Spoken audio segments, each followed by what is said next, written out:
experimento de Haftoner en 1927 en la Western Electric Company, ubicada en Haftoner, cerca de Chicago.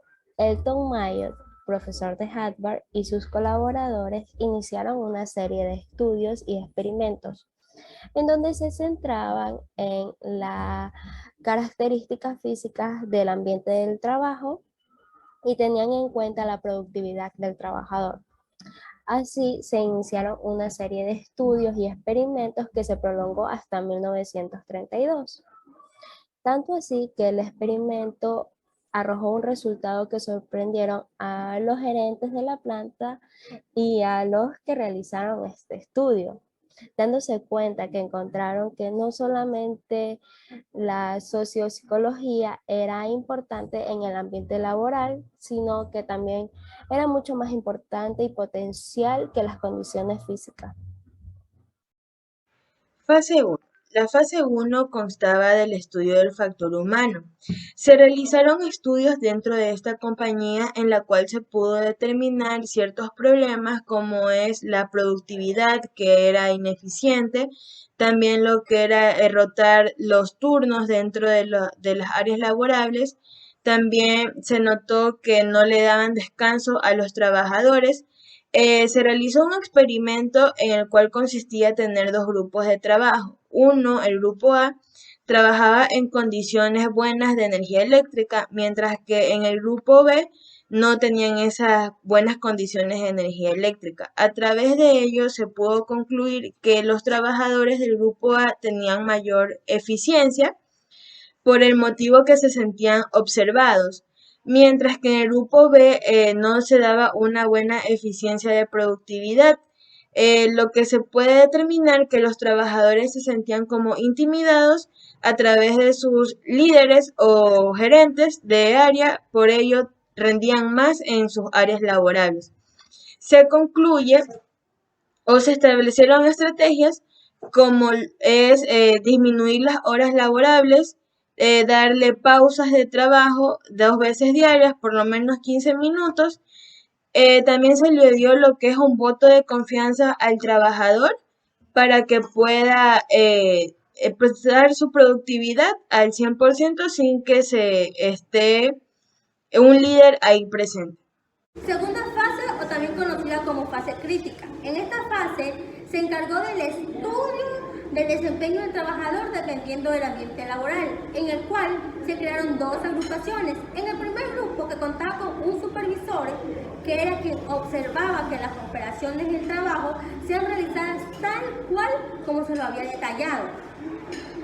No habían periodos de descanso, es decir, que no habían interrupciones y la producción era fluida. Mientras que en el segundo grupo contaban con un supervisor flexible, había periodos de descanso y también el ambiente laboral era más relajado. Los problemas que encontramos aquí es la jornada laboral extensa. El hecho de que el trabajador labore por 10 o 12 horas diarias no va a aumentar la productividad, es más, va a causar cansancio físico del trabajador. La falta de trabajo en equipo. Como podemos notar, en el primer grupo, el supervisor solamente se encargaba de observar y nada más, mientras que en el segundo podemos decir que el supervisor se integraba al grupo de operarios, es decir, los trabajadores se van a sentir mucho más cómodos y van a estar gustosos y con afán realizando sus operaciones. Tercero, los periodos de descanso cortos. La ausencia de esto causa que el trabajador simplemente se estrese y sienta ansiedad. El hecho de que se trabaje sin descanso no quiere decir que la persona lo va a hacer mejor, así que es bueno que existan aquellos. Las estrategias fueron mejorar los sistemas de pago, también añadieron periodos de descanso en la labor. Los supervisores trabajaban en conjunto con su equipo. Fase 3 del experimento de Elton Mayo. Constituye la fase antropológica y se dice que dentro del campo laboral se analizaron a los operarios con el fin de conocer las actitudes y los sentimientos. Además, se establecieron estrategias como la ejecución de entrevistas para permitir la expresión libre, se asignaron líderes dentro de los trabajadores y se implementaron códigos o normas. Hubieron algunos problemas, voy a destacar 3. El primero es la insatisfacción en pagos de incentivos a la producción. Es decir, que a pesar de los incentivos, cada grupo tiende a fijar un estándar de producción de forma implícita, y el que no se somete a él sufría presiones.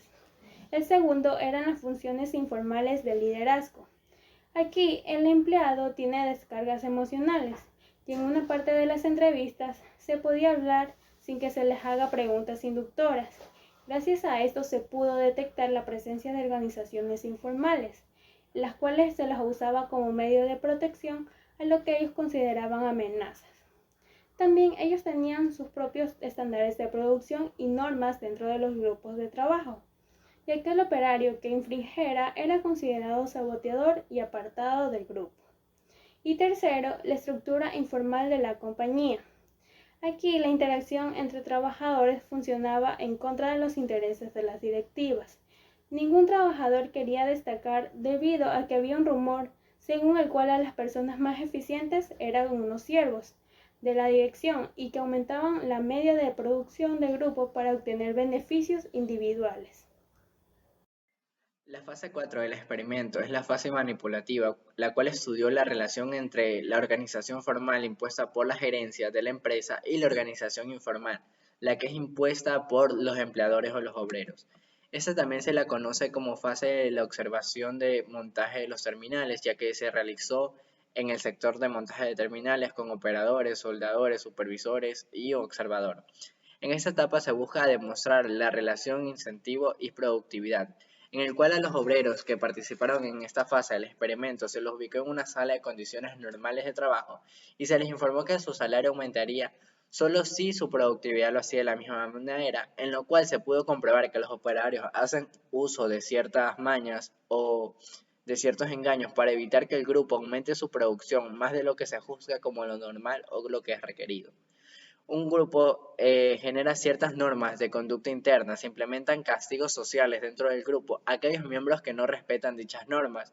Esta fase permitió establecer las relaciones entre el colectivo informal de los empleados y el grupo formal de la empresa, creando consigo problemas como las directrices que no son claras o no son obedecidas por parte de los obreros, la falta de capacitación laboral, las malas condiciones laborales. Para solucionarlo, los incentivos salariales y los vínculos entre los empresarios y los empleados y el apoyo mutuo fue muy importante. Como conclusión, el nivel productivo de un grupo empresarial depende de la integración social que presente el mismo, y los trabajadores siempre se opondrán a cualquier cambio propuesto por la administración de la empresa que interfiera de manera perjudicial con sus intereses colectivos. Y los trabajadores no pueden ser tratados de manera aislada por parte de la administración, sino que deben ser tratados como parte de un colectivo o un grupo social.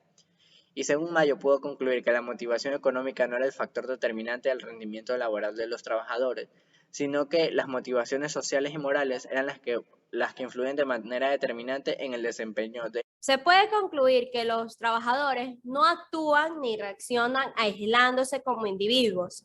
Más bien actúan y tienen un aumento de producción trabajando en grupos, siendo miembros de grupos, dado a que la amistad y los grupos sociales de los trabajadores poseen mucho significado para la organización y por lo tanto esto debe ser considerado un aspecto importante en la teoría de la administración. Como otro punto, también Elton Mayo dijo que los niveles de producción están más influenciados por las normas de grupo que por los incentivos salariales o materiales de producción. Según Elton Mayo, dice que la actitud del empleado frente a su trabajo y la naturaleza del grupo en el cual participa son factores decisivos para la productividad. Esto nos lleva a más aumento con menos factores de riesgo y así dándole un bienestar a la empresa. Eso es lo que se pudo notar en este experimento.